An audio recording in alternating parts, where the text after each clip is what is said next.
Doctor Yunus ও আমিরে জামাত doctor Shafiqur রহমানের উদ্ভাসিত এবারের বিজয় দিবস। আপনি যদি বাংলাদেশে ৫৫তম এই বিজয় দিবসের দিকে লক্ষ্য করেন যে কোন বিষয়টা এই বিজয় দিবসকে ক্যারেক্টারাইজড করেছে, জাতি বিজয় দিবসে কি দেখেছে, কোন বিষয়টা তারা ফিল করেছে, কাদেরকে দেখেছে, উত্তর হচ্ছে দুইজন ব্যক্তি, professor Yunus and doctor Shafiqur Rahman. এই জন্য এটা বিয়ন্ড রিজনেবল ডাউট বলা যায় প্রফেসর ইউনূস এবং ডাক্তার শফিকুর রহমানের উদ্ভাসিত বিজয় দিবস 2025। দর্শক, এই বিজয় দিবসে এই দুইজন ব্যক্তি কি করেছেন, কি বলেছেন, এটাই হচ্ছে জাতীয় এজেন্ডা, মানুষের আগ্রহ, গণমাধ্যমের রিপোর্টের শিরোনাম। এছাড়া অন্য কে কি বলেছে কি তাদের দিকে কোনো আগ্রহ নেই। বিএনপির সুযোগ ছিল, ঠিক আছে, বিএনপির নেতা নেই কোনো, কিন্তু যারা আছে তারা যদি কিছু ইতিবাচক কথা বলতো, জাতীয় ঐক্যের কথা বলতো, বা আমাদের স্বাধীনতাকে অর্থবহ করার জন্যে কোনো ভারতের আধিপত্যবাদের বিরুদ্ধে কোনো কথা বলতো, সেটাও রিলেভেন্ট হতো। কিন্তু না, এরকম কোনো কথা বিএনপি একটু বলতে পারেনি। তারা বলেছে বিভাজনের কথা, তারা নিজেরা মারামারি করেছে, ছাত্রদল শিবিরের উপর হামলা করতে গেছে, বিভিন্ন জায়গায় শিবিরের উপর হামলা করেছে। এর মধ্য দিয়ে মানুষ বিজয় দিবসে বিএনপি সন্ত্রাসী রূপ দেখেছে, ছাত্রদলের ছাত্রী রূপ দেখেছে। বিএনপি ছাত্রদল আমিরে জামাতের বক্তব্যকে বিকৃত করে ধরা খেয়ে আবার ক্ষমা চাইতে শুরু করেছে। প্রত্যেক দিন যাদের একদিন পর গুজব ছড়িয়ে ক্ষমা চাইতে হয়, এরা একদম অযোগ্য। রুহুল কবির রিজভী ক্ষমা চান, মির্জা ফখরুল ক্ষমা চান, আবার বিএনপি ছাত্রীরা ক্ষমা চান। কিন্তু এটা কোনো দলের বৈশিষ্ট্য হতে পারে না। বিএনপির সবচেয়ে স্মার্ট যারা, তারাও আজকে গুজব প্রচার করে ধরাচ্ছে ক্ষমা চান। অস্ট্রেলিয়া থাকেন, পিএইচডি আছে নাকি কে জানে, এরাও ছাত্রীর মতো আচরণ করছে।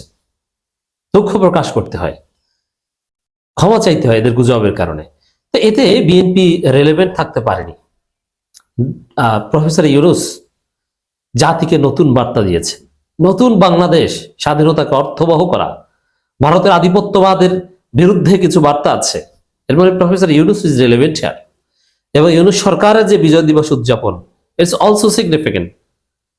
দর্শক, এখানে একটা চমৎকার দৃশ্য, সেনাবাহিনীর যারা প্যারাট্রুপার, যারা আকাশ থেকে লাফ দিয়ে পতাকা নিয়ে নিচে পড়েছেন, কি চমৎকার দৃশ্য। বাংলাদেশের পতাকা আকাশ থেকে নিচে পড়ছে। আবার শরীফ ওসমান হাদির প্রতিকৃতি বা তার অঙ্কিত ছবি নিয়ে লাফ দেয়া, ঝাঁপ দেয়া, কত কিছু দেখেছেন। এই যে প্যারাট্রুপিং, সেনাবাহিনীর লোকজন নারাই তাকবীর স্লোগান দিচ্ছে। দেখেন, সেনাবাহিনী বাংলাদেশের সেনাবাহিনী, একদিকে তারা নারাই তাকবীর আল্লাহু আকবার স্লোগান দিচ্ছে আকাশে, আবার শিবিরের লোকজন, জগন্নাথ বিশ্ববিদ্যালয়ের শিবিরের লোকজন নদীর মধ্যে যে নারাই তাকবীর আল্লাহু আকবার স্লোগান দিচ্ছে। এর মানে জলে, অন্তরিক্ষে নারাই তাকবীর স্লোগান। এই নারাই তাকবীরকে আনুষ্ঠানিকভাবে বিএনপি বলেছে যে এটা আমরা ধারণ করি না, এটা আমাদের স্লোগান না, কিন্তু জামাতের স্লোগান মিলে যাচ্ছে। সেনাবাহিনীর প্যারাট্রুপার যারা স্লোগান দিয়েছে তারা জামাত নয়, কিন্তু জামাতের স্লোগান এখন আকাশে, বাতাসে, জলে, অন্তরিক্ষে, সব জায়গায়। আর রাজপথে জামাত কি করেছে, ম্যারাথন থেকে শুরু করে আরো সবকিছু দেখেছেন। সাইকেল র্যালি, ক্রিকেট খেলা, এমনিতে র্যালি তো আছেই। তাহলে আপনি দেখেন যে আকাশেও নারাই তাকবীর, জলেও নারাই তাকবীর, রাজপথেও নারাই তাকবীর। কিন্তু বিএনপির যে জাতীয়তাবাদের স্লোগান, এটা নিয়ে হচ্ছে হাসাহাসি। কি, চট্টগ্রাম বিশ্ববিদ্যালয়ের ছাত্র দলের ছেলেরা নাকি একটা র্যালি করেছে, দুইজন হেঁটে বিরাট একটা র্যালি দেখানোর চেষ্টা করছে, সব মিলিয়ে 50 জন লোক নাই। এর মানে চট্টগ্রাম বিশ্ববিদ্যালয়ের ছাত্র দলকে যদি শিবির যা স্লোগান দেয়, ওরা তো ভয় পালাবে, কিন্তু শিবির কিছু বলে না। শিবির অনেকটা সহ্য করে, একটু সুযোগ দেয়। কেন সুযোগ দেয়? জাতি দেখুক ওরা কোন পর্যায়ে ছাত্রী, আগামী নির্বাচনে ধরাটা ভালোভাবে খাক, একটু আমরা সহ্য করি। শিবিরের যদি চট্টগ্রাম বিশ্ববিদ্যালয়ের লিস্টের 5000 জনশক্তি থাকে, ছাত্র দলের 50 জনও নাই। ওরা কতটা ছাত্রী মার্কা, ছেঁচড়া, অশিক্ষিত, মূর্খ, গান্ডুদের দল হয়েছে। এবং বহিরাগত ভাড়া করে এনে মিছিল করাতে হয়, লোক নাই। এবং ছাত্র দলের সভাপতি বা এইসব বাটপার টাটপার, এরা চোর বাটপার, এরা নাকি 2003-04 সেশনে, এর মানে বয়স 40-45 হয়ে গেছে, এরা স্টুডেন্টদের সাথে পলিটিক্স করতে চায়। তো ওভারঅল বিএনপি তো কোনো রেলেভেন্টই না, মিডিয়াগুলো সব বিএনপির দখলে, কিন্তু বিএনপির কোনো কর্মসূচি কোনো কিছু নিয়ে আলোচনা না, নেতিবাচক দুই একটা কথা বলেছে। কি 71-এ পরাজিত শক্তি জেগে উঠেছে, আবার গোলাম আজমকে জাতির সূর্য সন্তান বলা নাকি অপমান। হাজারবার অধ্যাপক গোলাম আজম এই জাতির শ্রেষ্ঠ সন্তান, সূর্য সন্তান, আর মির্জা আব্বাসরা হচ্ছে জাতির কুলাঙ্গার সন্তান, কারণ গোলাম আজমরা দুর্নীতি করে না, আর মির্জা আব্বাসরা চুরি করে, বাটপারি করে, সন্ত্রাসী করে। অতএব মির্জা আব্বাসদের চাইতে গোলাম আজমের মাকাম হাজার গুণ উপরে। এটা 1000 বার বলবো, বাংলাদেশে এটা বলবে, আকাশে বাতাসে অন্তরিক্ষে সব জায়গায় গোলাম আজমদের স্লোগান নারায়ে তাকবীর আল্লাহু আকবার বলা হবে। বিজয় দিবসের ক্যারেক্টারাইজেশন এটাই। BNP black out.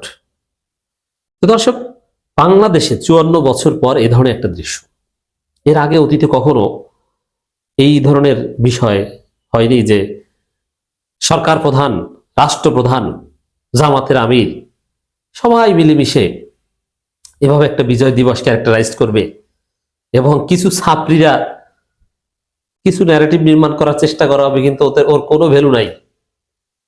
জামাত ক্ষমতায় না থেকেও তো ক্ষমতায়, আমিরের জামাতকে নিয়ে আজকে যে মাতামাতি, জনগণের যে আগ্রহ, ওটা তো প্রধানমন্ত্রীকে নিয়ে হয়। এখন আমি দেখেছি যে সব দিক বিবেচনায় স্বাভাবিকভাবে বিজয় দিবসের মূল এজেন্ডা যেটা থাকে বা যেভাবে দিনব্যাপী পালিত হয়, তাতে বাংলাদেশের এখন নেতা 2 জন, ডক্টর ইউনূস আর ডাক্তার শফিকুর রহমান। আর যারা এগুলো হচ্ছে স্যাসরা। আচার আচরণ দেখেছেন কি উল্টাপাল্টা। বিজয় দিবস পালন করতে গেছে সে গোলাম আজমকে নিয়ে টানাটানি করে, অথচ গোলাম আজমের পাশ হয়ে সালাম করতো ওর আব্বারা। মির্জা আব্বাসের বাপেরা গোলাম আজমের পাশ হয়ে সালাম করতো, আর এখন এসেছে গোলাম আজমের বিরুদ্ধে বলতে। ওরা দাড়ি টুপিকে অপমান করে, দাড়ি টুপির উপর জুতা মারে, আস্তাগফিরুল্লাহ, ওদের উপর লানত। এজন্যই চাকরিও করতে পারে না, ব্যবসাও করতে পারে না, অশিক্ষিত, গরিব, চান্দাবাজি করে টেম্পো স্ট্যান্ডে চাঁদা উঠিয়ে খেতে হয়। কোনো ভালো প্রফেশন ওদের কপালে জোটে না, কারণ ওদের উপর আল্লাহর রহমত নেই। দাড়ি টুপিকে যারা অপমান করে তাদের উপর আল্লাহ লানত এভাবেই পড়বে। দেখেন না ছাত্র দলের, আমার বন্ধু বান্ধব তো দেখি যারা ছাত্র দল করতে, একটাও ভালো নাই, একটাও স্টুডেন্ট লাইফ শেষ করেছে 15 বছর 20 বছর, কিচ্ছু করতে পারে না, কোনো প্রফেশন নাই। এই দল করবেন না, এই দলের ধারে যাবেন না। এই বিজয় দিবসে, 55তম বিজয় দিবসে আকাশে জলে অন্তরিক্ষে সব জায়গায় নারায়ে তাকবীর, প্যারাট্রুপিং এবং জগন্নাথ বিশ্ববিদ্যালয়ের ছাত্র শিবিরের নৌকা নিয়ে নৌকা রেলি মিলে গেছে। নতুন ধারার রাজনীতি শুরু করতে চাই জামাত আমির, প্রধানমন্ত্রী সুলভ বক্তব্য, নতুন বাংলাদেশের স্বপ্ন দেখিয়েছে, স্বাধীনতাকে পরিপূর্ণ করার কামালিয়াতের বার্তা দিয়েছেন 2 নেতা, প্রফেসর ইউনূস, ডাক্তার শফিকুর রহমান।